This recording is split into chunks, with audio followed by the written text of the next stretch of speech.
The transport ship Varenthia drifted through the void, its engines sputtering their last breaths. Inside the cramped passenger hold, Elsa pressed her small blue hands against the viewport, watching distant stars flicker like dying embers. Her mother, Kira, sat hunched against the wall, her crystalline skin dulled by exhaustion and fear. "Mom, please don't cry," Elsa whispered, though she felt her own throat tighten. Around them, 24 other Velkin refugees huddled in similar despair.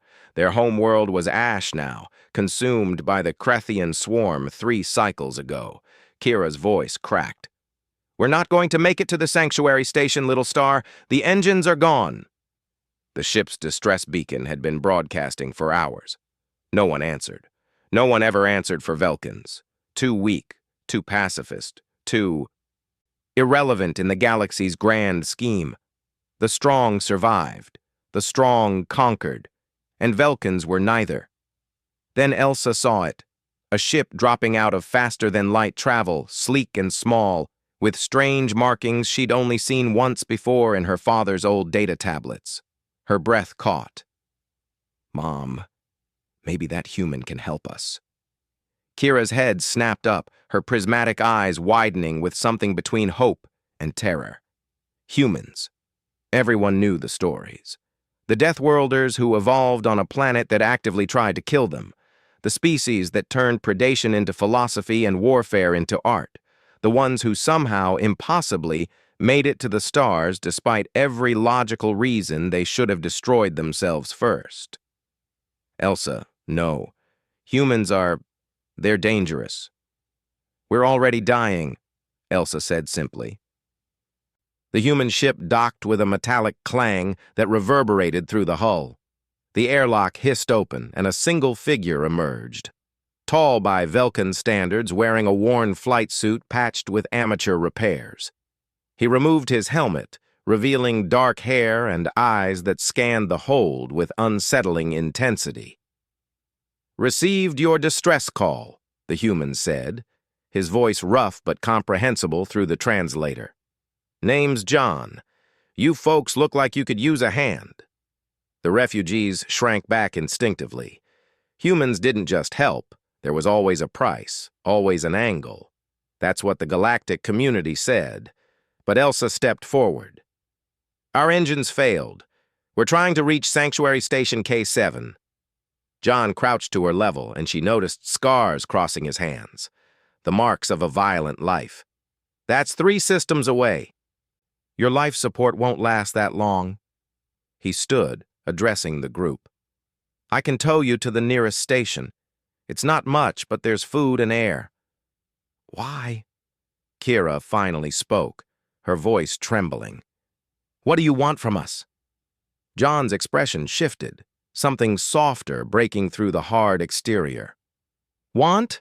Lady, I don't want anything. You're in trouble. I can help. That's enough." The Velkins exchanged uncertain glances. This wasn't how the galaxy worked. Resources were finite. Help demanded payment. Trust was a luxury for the strong. "You don't understand," Kira continued.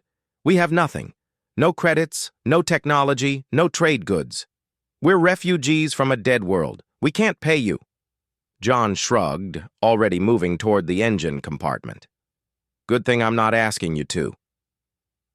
Over the next hours, the Velkins watched in bewildered silence as John worked.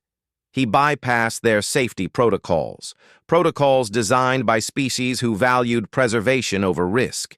He jury-rigged their power systems with methods that would make any engineer gasp in horror. He connected his ship's reactor to theirs with makeshift cables that had no business working. And it worked. Elsa followed him like a shadow, asking questions. "Why do humans help strangers?" John paused, wiping grease from his hands. "Where I come from, we've got this old idea. We're supposed to leave things better than we found them.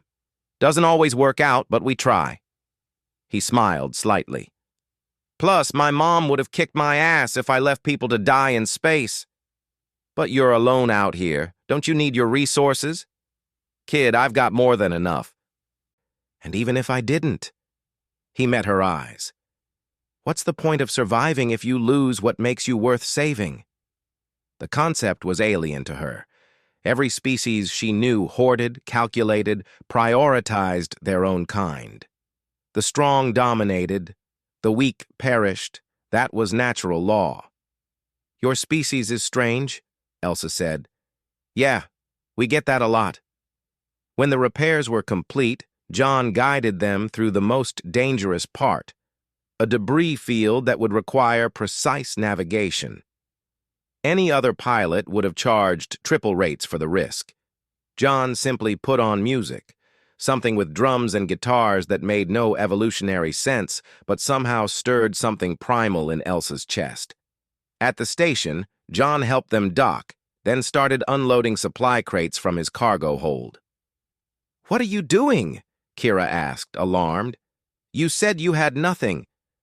"These are basics. Food, medical supplies, warm clothes. Station's cold for you folks." He continued working, ignoring their protests. "We can't accept this," Kira insisted. "The debt—" "There is no debt." John's voice was firm, but not unkind. "Look, I know how the galaxy works. I know everyone thinks humans are crazy. Maybe we are. But crazy's kept us alive this long. And if that means helping folks who need it, then I'll take crazy." Elsa tugged her mother's sleeve. "See, Mom? I told you maybe the human could help." John chuckled, ruffling Elsa's hair, a gesture that should have been threatening from a predator species, but somehow felt warm. "Smart kid. Listen to her." As John prepared to depart, Elsa ran to him one last time. "Will we see you again? Galaxy's a big place, kid. But humans? We've got a habit of showing up where we're needed." He knelt down. "You take care of your mom, all right? And remember, being strong isn't about how hard you can hit. It's about standing up when everything says to stay down." His ship detached and vanished into the starfield. Kira held Elsa close, watching the space where he'd been.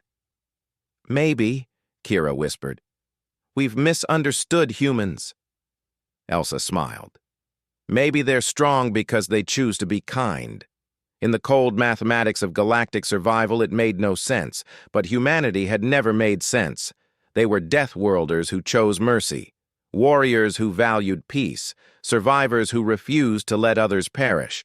And perhaps that was the most terrifying thing about them, not their capacity for violence, but their refusal to let violence define them.